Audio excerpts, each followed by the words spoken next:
தலை வணங்குகின்றது. நிகழ்வுக்கு வந்துள்ள அன்பர்கள் அனைவரையும் வேதம் கொள்ளும் அன்புடன் வரவேற்கின்றது. வாழ்க வையகம், வாழ்க வையகம், வாழ்க வளமுடன். வாழ்க வளமுடன். நண்பர்களே,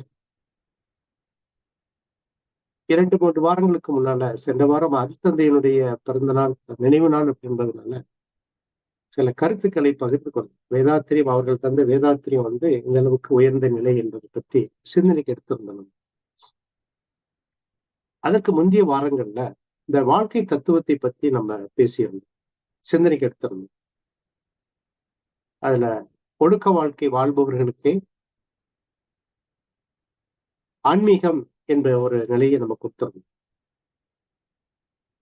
நீங்க எத்தனை பேர் இத மனசுல வச்சிருக்கீங்கன்னு தெரியல. அதை பற்றி சிந்தனை சேர்த்து விட்டுட்டோம். அந்த ஒழுக்கம், கடமை, ஈகை, சென்ற வாரம் அது சப்ஜெக்ட் டாபிக் வந்தது. இருந்தாலும் அதுக்கு முன்னால அதை பற்றி கொஞ்சம் விரிவாக நம்ம சிந்தனைக்கு எடுத்திருந்தோம். எந்த ஒரு மனிதன் தன்னுடைய உயர்வு நிலைக்கு வருகிறதோ, மனதால் தன்னுடைய உயர்வு நிலைக்கு வருகிறதோ, அப்பொழுதுதான் அது ஆன்மீகத்தை தேடி விளைகிறது. ஆன்மீகம் என்பது ஒரே பிறவியில் கிட்டுவதல்ல. நான் இப்ப சமீப காலமாக ஒரு கருத்தை வலியுறுத்தி கொண்டே வருகின்றேன். என்னன்னா, நமக்குள்ள எல்லா விலங்கின பதிவுகளும் இருக்கும். ஏன்னா இது ஆதி தொட்டு இங்கு மனம் என்ற உயர்வு நிலைக்கு வந்தது வர எல்லாமே உள்ளடக்கம். அதுல குறைவு, நிறைவு இருக்கலாம். ஏதாவது 1-2 நியூட்ரலைஸ் பண்ணிருக்கலாம், அழித்திருக்கலாம். எப்படி இருந்தாலும் உள்ளுக்குள்ள அந்த விலங்கின குணம் என்பது உள்ள அடங்கித்தான் இருக்கும். அதனாலதான் பாருங்க, எந்த மனிதனாவது சினப்படாமல் இருக்க முடியுதான்னு பாருங்க. மனம் இதமாயிடுச்சுன்னு சொன்னா சினமும் இல்லை, கவலையும் இல்லை. ஆனா அந்த ஒரு நிலைக்கு நம்மளால வர முடியுதான்னு பாருங்க. இல்ல, ஏதாவது ஒரு அக்கேஷன்ல சினம் வந்துடும். அது அடுத்தது இங்க தெளிவா சொல்றாங்க, அது ஒரு விலங்கின குணம். அது ஒரு விலங்கின குணம். அப்போ இந்த குணாதிசயங்களை மனிதனுக்கு ஒரு சேலஞ்ச், ஒரு சவால் தான். இந்த ஆன்மீக வாழ்க்கை என்பது ஒரு சவால் தான். ஆனா சவாலை ஏற்றுக்கொண்டுதான் ஆக வேண்டும். நாம் சவாலை ஏற்றுக்கொள்ளன்னு சொன்னா சாதாரண மனிதனாக வாழ்ந்து இன்னொரு பிறவிக்கு நம்ம தயாராகி கொள்ளணும்.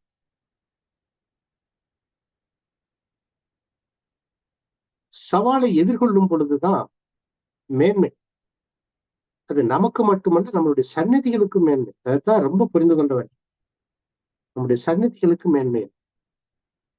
அதனாலதான் தவம் செய், தவம் செய், தவம் செய்ன்னு சொல்றாங்க நண்பர்களே. அப்ப அந்த வாழ்க்கை தத்துவத்துல கடைசியாக அறிவு நிலைப்படிகள் அப்படின்னு 3 சொல்றாங்க. அதுதான் விட்டு போயிருந்துச்சு நம்ம பேசுறது.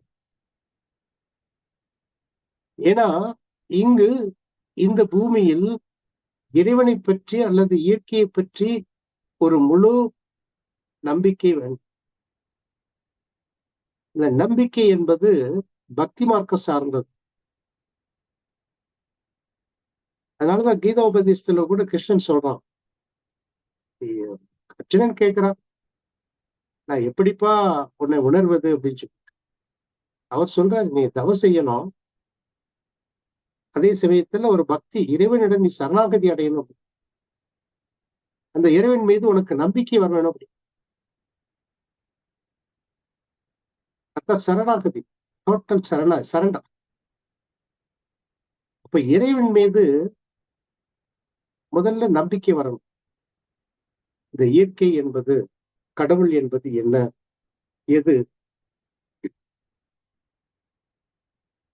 அப்போ கடவுள்னு அதான் அருட்தந்தை அவங்க சொல்லுவாங்க, சிறுவர்களுக்கு பக்தி மார்க்க தேவைன்னா. ஏன்னா எல்லாருக்கும் ஞானத்தை கொடுத்துட முடியாது. அதனால அவர்களுக்கு கடவுளோட உருவங்களை காட்டி, படங்களை காட்டி இறைவன் என்பவன் இருக்கிறான்னு சொல்லணும், சொல்லித்தான் ஆக வேண்டும். அதுல சில விஷயங்கள் உள்ளடக்கி இருக்குது. எதுவுமே நம்ம சில விஞ்ஞானபூர்வமான உண்மைகள் சிலை வணக்கத்துல இருக்குது. அது பக்தி மார்க்கத்துல உள்ளவங்களுக்கு மிகவும் தேவையது. அப்போ இந்த நம்பிக்கை என்பது, இறை நம்பிக்கை என்பது ஒரு மனிதனிடத்துல அடிப்படையில ஏற்படுது. நீங்க உங்களுக்கு ஒண்ணு தெரிஞ்சிருக்கும். ஞான மார்க்கத்துக்கு வந்தவங்க எல்லாருமே நேரடியாக வந்திருக்க மாட்டோம். நம்ம எல்லாருமே பக்தி மார்க்கத்தில் தவழ்ந்துதான் ஞான மார்க்கத்துக்கு வந்திருப்போம். அருட்தந்தைவங்க கூட உங்களுக்கு தெரியும். அவங்க ஆரம்ப கட்டம் சிறு வயசுல பக்தி மார்க்கம். அதனாலதான் நான் பொதுவாகவே சொல்லுவேன் நான். நீங்க ஞான மார்க்கத்துக்கு ஏதோ வந்துட்டு நம்மளுக்கு ஞானம் கிடைச்சிட்டு சொல்லி பக்தி மார்க்கத்தை இழிவாக பேசக்கூடாது யார்.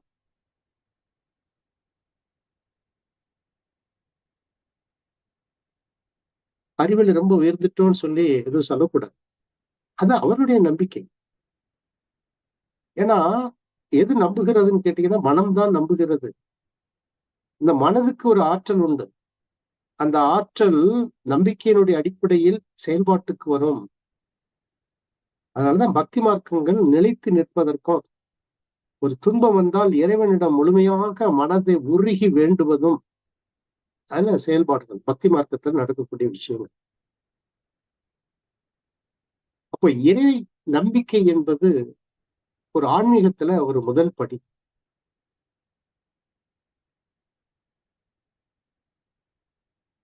அப்ப இறைவனை நம்பிய பின் அது அப்படி நின்றுவிட்டால் அது பக்தி மார்க்கமாகவே இருந்துவிடும்.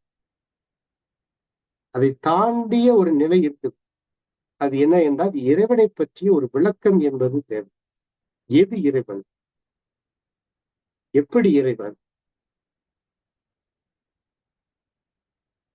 நம்ம ஊர்ல சொல்லுவாங்க, சாமி சிலைக்கு போய் மாலையை போட்டுட்டு இருக்கேன்னு சொல்லிட்டு செத்து போனவங்க சிலை வச்சிருப்பாங்க, அதுக்கு மாலை போடுவாங்க. கரெக்டா பர்த்டேக்கு போய் எல்லாரும் போய் வரிசையா நின்று போடுவோம். பகுத்தறிவும் அது மக்களை கோமாளித்தனம் செய்யும். நீங்க இறந்து போன ஒரு பெரியவருக்கு மாலை போடுறீங்கன்னா அது உங்களுடைய நம்பிக்கை.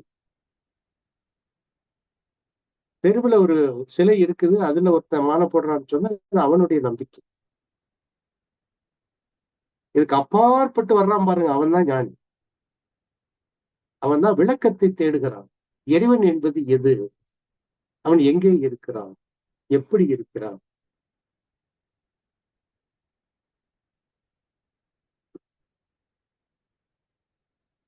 அந்த விளக்கத்தை தேட வேண்டும். கீதையில கேட்கிறான், கண்ணன் கேட்கிறான். அப்போ அவர் சொல்றாப்புல, காலம் காலத்தை நீ எரி, காலத்தால் நீ உன்னையை எரித்துக்கொள், இந்த பிரபஞ்சத்தையும் எரித்துக் கொள்ளுங்கிறார். அது கொஞ்சம் சமஸ்கிருத வார்த்தையில் சொல்லி இருக்கிறாங்க. என்ன சொல்றாங்கன்னா, நீ உன்னையும் மறந்து போக வேண்டும், எரித்துக்கொள்ளணும். உன்னையும் நீ மறந்து போயிடணும், இந்த பிரபஞ்சத்தையும் மறக்கணுங்கிறது.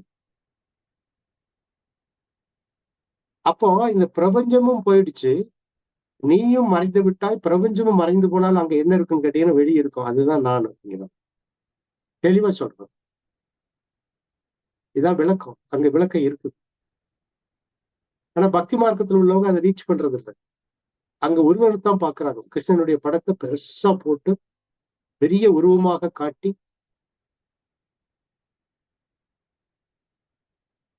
இறைவனுடைய இந்த விஸ்வரூப தரிசனம் அப்படின்னு சொல்லி பக்தி மார்க்கத்தில் எடுத்துக்கொள்கிறாங்க. இப்ப இறைவன் என்பது ஒரு கேள்வி வரணுங்க. அந்த கேள்வி எல்லா மதத்தினருக்கும் வரணும். எல்லா மதத்தினருக்கும் வரணும். இவர்கள் தோன்றுவதற்கு முன்னால், இயேசுபிரான் தோன்றுவதற்கு முன்னால இந்த பூமியில கடவுள் என்பவர் இல்லையா? இல்ல அவரைத்தான் தூதுவராக அனுப்பினார் என்று சொன்னால் அந்த அந்த கடவுள் யார்? கேள்வியை கேட்டுப்போம். அதே போல ஒவ்வொரு மதத்தினரும் அவர்களுடைய கடவுள் யார் என்பது தேடவர். என்ன சொல்லப்பட்டிருக்கிறது? பரமபிதா என்று சொன்னால் அது எது? பரம சிவம் என்று சொன்னால் அது எது? அல்லாஹ் என்று சொன்னால் அது எது? என்ற விளக்கத்தை தேட வேண்டும். இது ஏன் தேடணும்னு சொன்னா, இட்ஸ் நாட் அ கம்பல்ஷன். இது உங்களுடைய ஆன்மீகத்தினுடைய ஒரு படி உயர்வு, மனதினுடைய படி உயர்வு. அப்படின்னா தான் நீங்க ஞானிகள் ஆகுவதற்கு வாய்ப்பு இருக்கு. அப்போ மனம் முதல்ல நம்பிக்கை இருந்துச்சு இறைவன் மீது. இரண்டாவது இறைவனை தேட ஆரம்பிக்கிறது. இறைவன் என்பவர் யார்? எனக்கு நல்ல ஞாபகம் இருக்கு. நான் என்னுடைய 1981 1981 கேரளாவில் நான் வேலைக்கு சேர்ந்துட்டேன். அப்ப அங்க கொஞ்சம் இடைஞ்சல். கேரளாவா இருந்தாலும் கொஞ்சம் தமிழர் மலையாளி பிரச்சனை. அப்போ அந்த இதுக்கு இடையில எனக்கு மன சங்கடம் இருந்தா கூட இறைவனை தேடுனேன். அப்போ எப்படி தேடுனேன் அப்படின்னா, நான் இந்த பூமியில இருக்கிறேன். சப்போஸ் இந்த பூமி இல்லைன்னா நிலவு இருக்கும், சூரியன் இருக்கும். நிலவு சூரியன் இல்லைன்னு சொன்னா இந்த கோடான கோடி நட்சத்திரங்கள் இருக்கும். இந்த கோடான கோடி நட்சத்திரம் இல்லைன்னு சொன்னா இந்த வான் இருக்கும், வானம் இருக்கும். என்னுடைய அடுத்த கேள்வி, என்னுடைய மண்டையை பிழிஞ்சது என்னன்னா அடுத்த கேள்வி அதுதான். இந்த வானமும் இல்லைன்னா என்ன இருக்கும் அப்படின்னு சொல்லி அப்படியே மண்டை அப்படியே வலிக்கும். அப்படியே உட்கார்ந்துருவோம் சார். 1900 நல்ல ஞாபகம் இருக்கு. 1981களில் என்னுடைய மனம் தேடியது இதுதான். ஆனா 81ல தேடினா 10 வருஷம் கழிச்சுதான் எனக்கு விடை கிடைக்கும். வேதாத்திரி மகிழ்ச்சி மூலமாக நான் தமிழ்நாட்டுக்கு வந்ததுக்கு அப்புறம் தான் விடை கிடைக்கும். ஆனால் மனசுல ஒரு கேள்வி எழுந்து விட்டது. அப்ப நாங்க என்ன பண்ணுவோம் அப்படின்னா, என்னுடைய friend is a Brahmin, Palakkad Brahmin. 2 பேரும் தான் ஃப்ரெண்டு. 2 பேரும் என்ன சொல்லுவோம்னா அடிக்கடி டிஸ்கஸ் பண்ணுவோம் இறைவனை பற்றி. இப்ப 2 பேரும் ஒரு முடிவு எடுப்போம். இறைவனிடம் எதுவும் வேண்டக்கூடாது, அவர் எல்லாமே கொடுப்பவராக இருக்கிறார். அப்ப என்ன வேண்டும்? கடவுளுக்கு முன்னால வணங்காம இருப்பதா? இல்லை, போய் நிக்கணும். என்ன பண்ணணும்? மௌனமாக இருக்க வேண்டும். இது 1981ல முடிவெடுத்தோம். இறைவனிடம் போய் எதுவும் கேட்கக்கூடாது, பேசாம மௌனமாக இருக்க வேண்டும் சொல்லி. அந்த முயற்சி, அந்த தேடுதல், ஏதோ எனக்குள் எழுந்த ஒரு சில நிகழ்வுகள் அருள் தந்தைவர்களை, அதான் குரு என்பவர் தானாக வருவார். அவர் தேடிய நான் போகல. அதற்கான விளக்கங்கள் எல்லாமே கிடைச்சது. என்ன மனதில் தோன்றியதோ அனைத்திற்கும் விளக்கங்கள் என்பது கிடைத்தது. அதான் விளக்கம் பெறுவது. அதனால ஒரு கேள்வி எல்லோருக்குமே வர வேண்டும். இறப்புக்கு பின்னால் என்னுடைய நிலை என்ன? இதுதான் அந்த கேள்வி. இந்த பிரபஞ்ச தோற்றம் என்ன? இவ்வளவு ஆகாச நட்சத்திரங்கள் யார் தோற்றுவித்தது? சந்திரன் வருவது யாராலே பாடி வச்சிருக்கிறாங்க. எப்படி வருது? எவ்வளவு துல்லிய இயக்கமாக இயங்குகிறது. துல்லிய இயக்கம். சூரியன் காலையில் இத்தனை மணிக்கு வருதுன்னு சொல்லி எழுதி வச்சிருக்கிறாங்க. அந்த டைமுக்கு வருது. எத்தனை ஆயிரக்கணக்கான வருஷத்துக்கு முன்னாடி எழுதி வச்சிருக்கிறாங்க. இன்னைக்கு சூரியன் எத்தனை மணிக்கு வரும்னு சொல்லி அவங்க எழுதி வச்சு கணக்கு போட்டு வச்சிருந்தா கூட அவர்கள் கணக்கு பிரகாரம் கரெக்டா வருதே சூரியன். எவ்வாறு இந்த இயக்கம்? யார் இயக்குவது? அப்ப இதெல்லாம் இயக்குவதற்கு ஒரு அபூர்வ சக்தி இருக்க வேண்டும். சூரியன் தானாக இயங்கலையே. நம்ம தலைக்கு மேல நம்ம பார்த்தோம்னா இரவு நேரம் நட்சத்திரங்கள் தெரியும். எவ்வளவு இருக்குன்னு கேட்டீங்கன்னா கணக்கிடல. ஒரு அளவுக்கு கணக்கிட்டு இருக்கிறாங்க. 6000 கோடி நட்சத்திரம் இருக்குங்கிறாங்க. அப்போ நமக்கு பூமிக்கு கீழே 6000 கோடி நட்சத்திரம். இப்ப நம்மளுடைய கேலக்சியில சுமார் 12,000 நட்சத்திரங்கள் இருக்குது. 12,000 நட்சத்திரம். ஒரு நட்சத்திரத்திலிருந்து இன்னொரு நட்சத்திரத்துக்கு போடுவதற்கு லைட் இயர்ஸ் தான் கணக்கு பண்ணியிருக்கிறாங்க. மனிதன் போக முடியாது. ஒரு மூலையிலிருந்து டயமீட்டர்ல டிராவல் பண்றது லைட் இயர்ஸ்ல கணக்கு பண்ணா கூட நம்ம வாழ்நாளுக்குள்ள அந்த லைட் இயர்ஸ் போய் சேராதுங்கிறாங்க. கணக்கிட முடியாது. நமக்கு அருகில் இருக்கக்கூடிய அல்பான்னு ஒரு சூரியன் இருக்குது. அதுக்கு இன்னைக்கு இருக்க அதிவேகமான ராக்கெட்டை செலுத்தினா கூட ஆயிரக்கணக்கான ஆண்டுகள் எடுக்குங்கிறாங்க நம்ம பக்கத்துல இருக்கிற சூரியனுக்கு போறதுக்கு. எவ்வளவு விசித்திரம் நம்மை சுற்றி இருக்குன்னு பாருங்க. விந்தைகள் இப்ப இதெல்லாம் இயக்குவது. ஆனா நாம இங்க நம்மளுடைய மனம் சுருங்கி நின்று குறுகி நின்று, அதனால மன விரிவு வேண்டியது, எக்ஸ்பான்ஷன் ஆஃப் யுவர் மைண்ட். அதான் தியானிக்கணும். தியானித்தல் என்பது அருட்தந்தை அவங்க நமக்கு துரியாதீதத்துல ரொம்ப சிறப்பா கொடுத்திருக்கிறாங்க. ஆனா சக்திகளம் அந்த நட்சத்திர கூட்டங்களோடு கலந்து நிற்க வேண்டும். அது ஒரு மேன்மை நிலை. தவத்துல மேன்மை நிலை. சிவகலம் தான் உச்ச நிலை. ஆனா தியானித்தல்ல அந்த சக்திகளம் என்பது கண்டிப்பாக இருக்க வேண்டும். நான் அதனாலதான் பொதுவா அதிகமான தவத்துல சக்தி களத்துல கொண்டு முடிச்சுட்டு வந்துருவேன். ஏன்னா அதுலதான் அந்த தேடுதலுக்கான விடையும் அங்கதான் கிடைக்கணும். அதை வைத்துக்கொண்டு சிவகலத்துக்கு போகணும். கரையணும், எரிக்க வேண்டும், கரைந்து போகும். அந்த நிலையில தான் நாம செல்ல வேண்டும். அப்போ மனிதன் நம்பிக்கை வைக்கிறான், அடுத்து விளக்கம் தேடுதல். இந்த விளக்கத்தை நீங்க பெற வேண்டும்.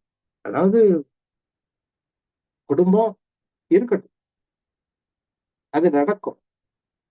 எப்படி நடக்க வேண்டுமோ அது நடக்கும். ஆனா மனம் எதிர்பார்த்தல் வந்துச்சுன்னு சொன்னா ஒரு ஏமாற்றம் என்பது வரும், நமக்கு தெரியும். ஆனா இருந்தாலும் நம்ம அதிலேயே தான் நிற்பணும். இப்போ மனம் வளர்ச்சி பெறவில்லை என்ற அர்த்தம்.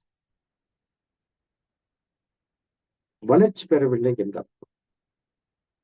மனதை வளர்த்துங்க, கேள்விகளை எழுப்புங்க. அருட்தந்தை அவங்க அந்த ஆராய்ச்சி நிலை, அதுக்குத்தான் அவங்க அந்த இறை தத்துவத்தை எப்படி எப்படி எப்படிங்கிறத அவங்க அடுக்கடுக்க ஒவ்வொன்றுக்கும் விடை கொடுக்கிறாங்க. பிரபஞ்ச தோற்றத்துல இருந்து மனிதனுடைய மனம் வரை, ஆதியில இருந்து அந்தமாகிய மனிதனுடைய மனம் வரை எவ்வாறு தோன்றிற்று, இப்படி விளக்கம் கொடுத்திருக்க. படிக்கணும். பிரம்மஞான புக்க திருப்பி திருப்பி படிக்கணும். பிரம்மஞான புக்க திருப்பி திருப்பி படிக்கணும். அப்போ அதுல விளக்கம் என்பதை நாம பெறுகிறோம். அதற்கு அடுத்து வருவதுதான் முழுமை பேர்.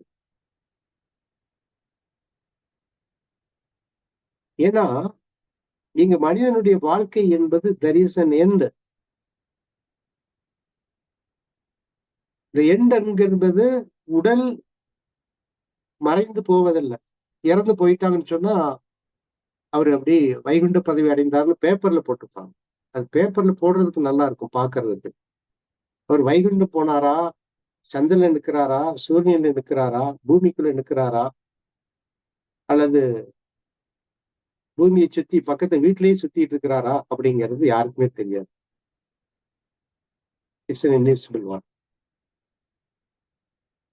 அப்ப முழுமை பேறு என்பது முழுமையாக தன்னுடைய ஆசைகளை முழுமையாக நிறைவேற்றி கொண்டு மனதிலே எந்த எதிர்பார்ப்பும் இல்லாமல், எந்த சஞ்சலமும் இல்லாமல் ஒரு மனதை ஒருவர் நிறுத்தி கொண்டார் என்று சொன்னால் அவருக்கு அந்த வீடு பேரு. There is no expectations. அதான் மனமற்ற நிலைங்கிறாங்க. மனமற்ற நிலை. எனக்கு இங்க எந்த எதிர்பார்ப்பும் இல்லை, ஆசைகள் இல்லை, எல்லாம் விட்டு போயிடுச்சு. Everything over. வரணும். அதுக்குதான் நான் 50 வயசுக்கு மேல பிராக்டிஸ் சொல்றது. அது மற்ற வயசு 50 வயசு விட்டுருங்க, உழைங்க, என்னமே செய்யுங்க. 50 வயசுல யூ டேக் ரெஸ்ட். போதும். 3 நேரம் சாப்பாடு இருக்குதா, கொஞ்சம் மருத்துவத்துக்கு கவனிச்சுக்கோ, அவ்வளவுதான், போதும். பிள்ளைங்க அவங்களுடைய நிலையில அவங்க பார்த்துக்கிடுவாங்க. அவங்களுக்கு அறிவிக்கும். இது சொல்றாங்க, வேதத்துல சொல்லப்பட்டிருக்கு. நீ குழந்தைகளிடம் அன்பு காட்டுங்கிறாங்க. எல்லாரும் என்ன சொல்றாங்கன்னா, நானும் அன்பு காட்டுகிறேன் அப்படிங்கிறாங்க. அப்ப கிருஷ்ணன் கேள்வி கேட்கிறான், நீ அன்பு மட்டும்தான் காட்டுறியா, பொருள் சேர்த்து வைக்கிறியான்னு சொல்லி. அவனுக்கு இந்த நாடுன்னு நீ போராடுற இல்லையா, அப்போ நீ அது உண்மையான அன்பு அல்ல அப்படிங்கிறது. அன்பே சிவன் சொல்றோம். அப்போ அங்க அன்பு என்பது எந்த எதிர்பார்ப்பும் இல்லாமல் செய்ய வேண்டிய கடமைகளை மட்டும் செய்வது. குழந்தைக்கு செய்ய வேண்டியதை மட்டும் செய்யணும். ஆனா இது என்னுடைய குழந்தைக்கு நாளைக்கு பயனளிக்கும் அல்லது பாதுகாப்பாக அமையும் அப்படின்னு சொல்லி ஃபாரின்ல ஒரு 400 கோடி, சிங்கப்பூர்ல ஒரு 500 கோடி இப்படி எல்லாம் சேர்த்து வச்சா அது அன்பு கிடையாது. அறியாமை அறியாமை அது பெருகிற கொள்ளையடிச்சு நம்ம பிள்ளைக்கு சேர்த்து வச்சோம்னு சொன்னா அது எந்த அளவுக்கு உண்மை நல்லா இருக்கும் அன்பர்களே. அதனாலதான் நீங்க உங்களுடைய பார்வை ஆன்மீக பார்வைக்கு போகணும், அரசியல் பார்வைக்கு போகணும். அரசியல் என்பது பொருளாதாரத்தை மையமாக வைத்துக் கொண்டு ஒரு ஓட்டுக்கு 6000 7000 என்று சொல்லி நம்மளை ஏமாளிகள் அரசியல் வியாபாரம். இங்க வந்தீங்கன்னா என்ன கிடைக்கும்? நீங்க அரசியலுக்கு போனா வாக்குறுதி நிறைய கொடுப்பாங்க. உங்களுக்கு மறைமுகமா 5000 ஒரு ஓட்டுக்கு 6000 அந்த அளவுக்கு நம்ம கீழே இறங்கி இருக்கிறோம். நமக்கு ஓட்டு நம்மளுடைய ஓட்டை விலை பேசுற அளவுக்கு எவ்வளவு கீழ்த்தரமான கேவலமான விஷயம் வாங்கக்கூடிய நம்ம அன்பர்களும் இருக்கிறாங்க எனக்கு தெரியும். இங்க வந்தா என்ன கிடைக்குது? ராதாகிருஷ்ணன் என்ன கொடுப்பாரு? தனக்கு தெரிஞ்ச தத்துவத்தை விளக்குவார். நாங்க விளக்குவோம். என்ன எதிர்பார்ப்பு? தேர்னா தேர்வு, இல்லைன்னா இல்லை. அவ்வளவுதான், வேற ஒன்றுமே கிடையாது. No expectations. ஆரம்ப கட்டத்துல எல்லாம் நான் போராடிய காலங்கள் உண்டு.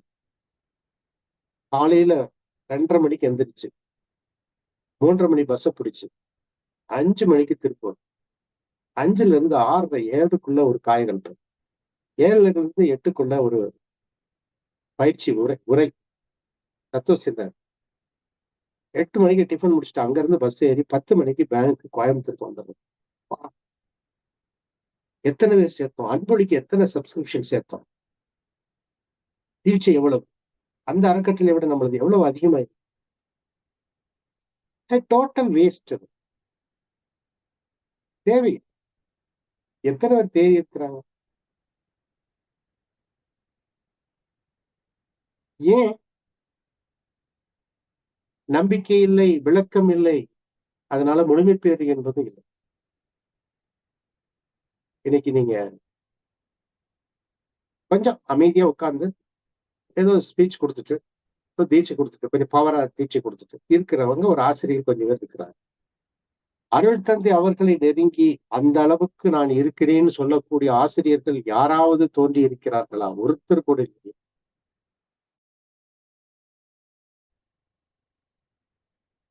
நான் சொல்லுவேன் 2 பேரும் நெருங்கினாங்கன்னு சொல்றேன். கேஜி சாமி நெருங்கினாரு, ராதாகிருஷ்ணன் நெருங்கிட்டார், அவ்வளவுதான். ஆனா ஐ ரீச் தட் ஸ்டேஜ் அப்படின்னு சொல்லக்கூடிய யாராவது இருக்காங்கட்ட யாருமே இல்லை. Not reach. இருக்கலாம், ஒருவேளை நமக்கு தெரியாம கூட இருக்கு, அறியாம இருக்கலாம். ஏன்னா அவர்களுக்கு அந்த வாய்ப்பு கிடைக்கலன்னு சொன்னா அவர்கள் எக்ஸ்போஸ் ஆகிருப்பாங்க. பட் பொதுவா அப்படி இருந்துச்சுன்னா எக்ஸ்போஸ் ஆயிடுவாங்க. ஆனா எதை பொறுத்தளவில் நம்மளுடைய பயிற்சி முறையில் எல்லாமே ஒரு உயர்ந்த பயிற்சி முறை. ஆனா அது எப்படி வாழ்க்கையில் இம்ப்ளிமெண்டேஷன் பண்ணணும், அதை எப்படி கொண்டு போகணும் அப்படிங்கிறது தெரியாம நம்ம வாழ்ந்து கொண்டிருக்கோம். கிருஷ்ணன் கீதையில கேட்கிறான் ஒரு இடத்துல, நான் அர்ஜுனன் கேட்கிறான், அப்ப நீ சொல்றதை பார்க்கும்போது நான் எல்லாத்தையும் விட்டுட்டு துறவரத்துக்கு போயிடலாமான்னு சொல்லி. அப்ப நான் இந்த போர்ல பங்கிட வேண்டியது இல்லை, நானும் மேன்மை அடைஞ்சு கொள்வேனேன்னு சொன்னேன். கிருஷ்ணன் சொல்றான் நீ அப்படி போயிட்டேன்னு சொன்னா, அப்படி தவசிகள் எல்லாருமே போயிட்டாங்கன்னு சொன்னா இந்த சமுதாய மக்களை மேம்படுத்துவதற்கு ஆள் இல்லாம போயிடும். அதனால நீ சமுதாயத்தில் இருந்துதான் தவம் செய்யணும்னு சொல்லி ஒரு அறிவுரை கொடுக்கிறார். பாருங்க, அதை அழுத்தந்தை அவங்க இம்ப்ளிமெண்டேஷன் கொடுக்குறாங்க. பட் என்னன்னா இவர் குடும்பம்னு சொன்னாரு பாத்தீங்களா, அதனால என்ன ஆகுச்சுன்னா நம்ம ஆளுங்க அத்தனை பேரும் குடும்பத்தை பிடிச்சுக்கிட்டு விடுறதே இல்லை. குடும்பத்தோட வாழுங்க, ஆனா அந்த பற்றற்ற வாழ்வு வருதான்னு பாருங்க. நீ பற்றற்ற வாழ்வு வராமல் முழுமை பேருக்கு வழியே கிடையாது. எவ்வளவு காலம் நீங்க குழந்தைகளுக்கு செய்ய வேண்டியதை செய்யுங்க, கொடுக்க வேண்டியதை கொடுங்க, செய்ய வேண்டியதை செய்யணும், கொடுக்க வேண்டியதை கொடுக்கணும். ஆனால் பற்றற்ற நிலையில், எதிர்பாராத நிலையில் இருக்கணும். என் குழந்தை ஐஐடியிலுக்கு போனோம், என் குழந்தை அமெரிக்கா போனோம், வேண்டாம். அதுக்கு எவ்வளவு நீங்க கொடுக்க முடியுமோ கொடுங்க. நீங்க அறிவை கொடுங்க, செல்வத்தை கொடுங்க. செல்வம் கூட கொடுக்க கூடாது, கொடுங்க நீங்க. ஆனா எதிர்பார்ப்பு வேண்டாம். செல்வம் தான் காப்பாத்தும்னு நீங்க நினைக்காதீங்க. அதை விட அன்பு செலுத்துங்க. இந்த குழந்தைகளுக்கு அறத்தை கற்பிக்க வேண்டும். அறத்தை கற்பிக்க. நான் கூட ஒரு பேரண்ட்ஸ் கவுன்சிலிங் வந்திருந்தேன். அந்த பையன்கிட்ட சொன்னேன், நீ எல்லாம் நல்ல வேலைக்கு போய் நாளைக்கு சமுதாயத்துக்கு 4 பேருக்கு நீ நல்லது பண்ணணும். அந்த பையன் கம்முன்னு இருந்தாங்க. இது சொன்ன உடனே இப்படி வந்துச்சுட்டான். நான் எதுக்குங்க மற்றவங்களுக்கு கொடுக்கணும் சம்பாதிச்சு அப்படின்னு கேட்டேன். கீழ்த்தரமா அட்வைஸ் பண்றேன்னு ஏத்துக்கிடவும் இல்லை, அப்புறம் கூட சிந்திக்கணுங்கிறது கிடையாது. அந்த மாதிரி அவங்க பேரண்ட்ஸ் வளர்த்திருக்கிறாங்க. நண்பர்களே, இந்த இயற்கை என்பது மிகப்பெரிய ஆற்றல் படைத்த ஒன்று. அது நாம எந்த அளவுக்கு அந்த ஒழுக்க வாழ்க்கையில இருக்கிறோமோ அதற்கேற்ப நம்மளை வழிநடத்தி கொண்டே செல்லும். பிறருக்கு உதவுங்க, கஷ்டப்பட்டு உதவாதீங்க. கஷ்டப்பட்டு உதவாங்க. எந்த அளவுக்கு முடியுமோ இந்த அளவுக்கு நீங்க உதவுங்க.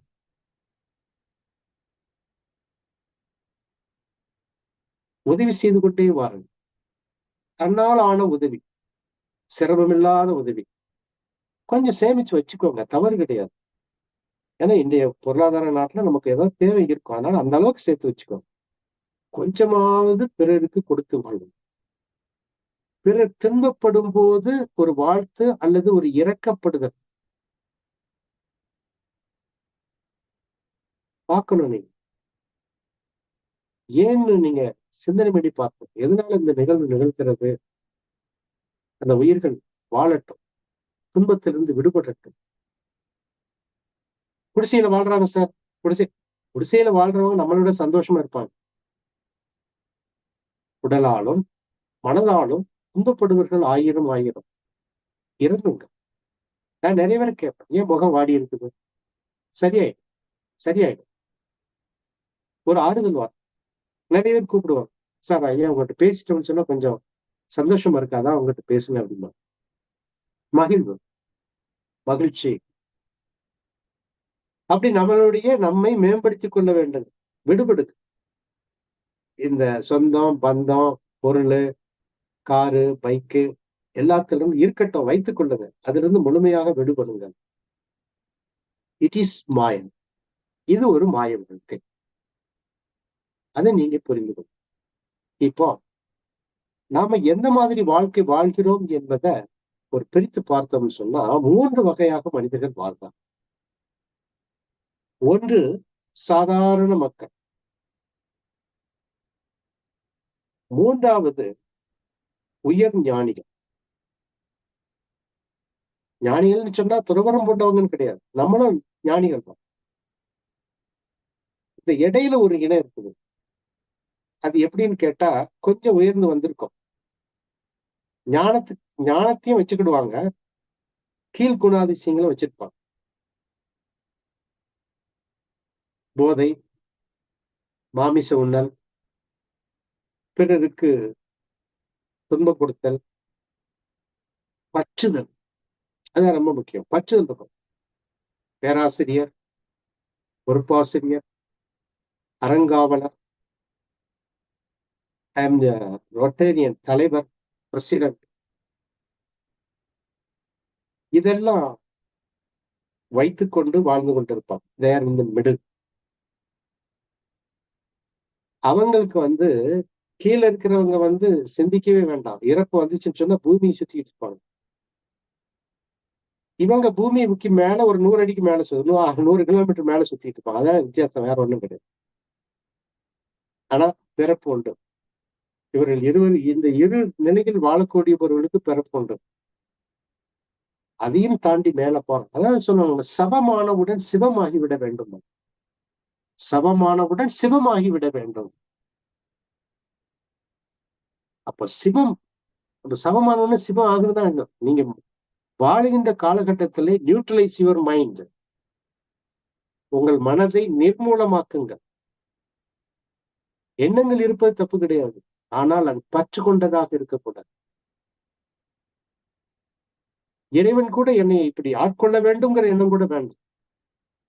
B still, B still. அதத்தான் முழுமை பேறு என்று சொல்லுகிறார். அந்த மாதிரி வாழ்க்கையை வாழ்வதற்குத்தான் அருட்தந்தை அவங்க மனவளக்கலையை கொடுத்திருக்கிறாங்க. ஆனால் இந்த நான் சொன்ன 2ஆம் நிலையில் வாழக்கூடிய அன்பர்கள் தான் நம்ம கிட்ட ரொம்ப அதிகம். அதிகம். நான் என்னுடைய லைஃப் எக்ஸ்பீரியன்ஸ்ல பார்த்துட்டேன். பெண்கள் முயற்சி பண்றாங்க, ஆனா குடும்ப வாழ்க்கையில சிக்கிக்கிறாங்க. அதனாலதான் நம்ம கிட்ட பெண் துறவிகளே இல்லை.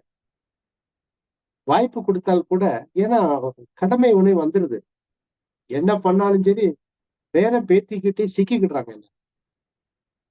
சிக்கிக்கிட்டு அதுல கிடைக்கக்கூடிய பாட்டி தாத்தான்னு சொன்ன உடனே என்ன ஆகுதுன்னு அப்படியே கீழே டுமீல்னு வந்துடுவாங்க, இன்க்ளூடிங் மை செல்ஃப். பட் நான் ரெக்கார்ட் பண்ணுவேன் அடிக்கடி. இதெல்லாம் எவ்வளவு நாளைக்கு? கொஞ்ச நாள். அப்புறம் எல்லாம் டெட்டாச் ஆயிடும், அவசியம் இல்லாம போயிடும். அன்பு என்பது வேறு. அன்பு என்பது எப்பவுமே நிலைத்திருக்கும். ஆனா நீங்கள் எதை நினைக்கிறீங்க? எப்பவுமே என்னை இந்த மாதிரி அன்பாக குழந்தை அழைக்க வேண்டாம். அந்த அன்பு வார்த்தைகள் ஏங்கி நீங்கன்னு சொன்னா அதுவே எதிர்பார்த்தலாக போயிடும். அதான் அன்பர்களே, we are walking on the edge of the blade. நாம வாழ்கின்ற ஆன்மீக வாழ்க்கை என்பது அந்த பக்கம் இல்ல இந்த பக்கம் இல்லாம சமபங்காக கொண்டு செல்லக்கூடிய ஒரு நிலையில் தான் நம்ம வாழ்கிறோம். அதை நீங்க புரிந்து இந்த பயிற்சிகளை மேற்கொள்ளுங்க, தவங்களை மேற்கொள்ளுங்க. மனம் என்பது விடுபட்ட நிலையில் இருக்கும். ஆசைப்படாது. 10 தீட்சை கொடுத்துடணும், ஆசைப்படாது. யார் கொடுக்க முடியுமோ, வாய்ப்பு இருக்கிறதோ அவங்க கொடுக்கட்டும். நீங்க உங்களுடைய மன தூய்மையில் கவனம் செலுத்துங்கள். மனம் பற்றற்ற நிலைக்கு செல்கிறதான்னு பாருங்க. நீங்க உங்களை நாடி 4 பேர் வர்றாங்க தீட்சைக்கு, நீங்க தீட்சை கொடுங்க. சில விளக்கங்கள் கேட்கிறாங்க, விளக்கங்கள் கொடுங்க. அது நம்மளுடைய கடமை. அவசியம் இல்லாமல் தேடி ஓடி ஆடி அழைத்து போய்விடாது அன்பர்களே. அந்த வகையில் உங்களுடைய ஆன்மீக வாழ்க்கையை நீங்க சரியாக புரிந்து கொண்டு ஒரு ஞானம் பெற்ற ஒரு நிலையில் வாழக்கூடிய அளவுக்கு உங்களுடைய மனதை திடப்படுத்திக் கொண்டு ஒரு பற்றற்ற வாழ்வை நீங்கள் மேற்கொள்வீர்களாயின் அருட்தந்தை அவர்கள் கூடிய அந்த முழுமை பேறு என்பது உங்களுக்கு கிடைப்பது என்பது எளிதான ஒன்று என்று கூறி நிறைவு செய்து கொண்டு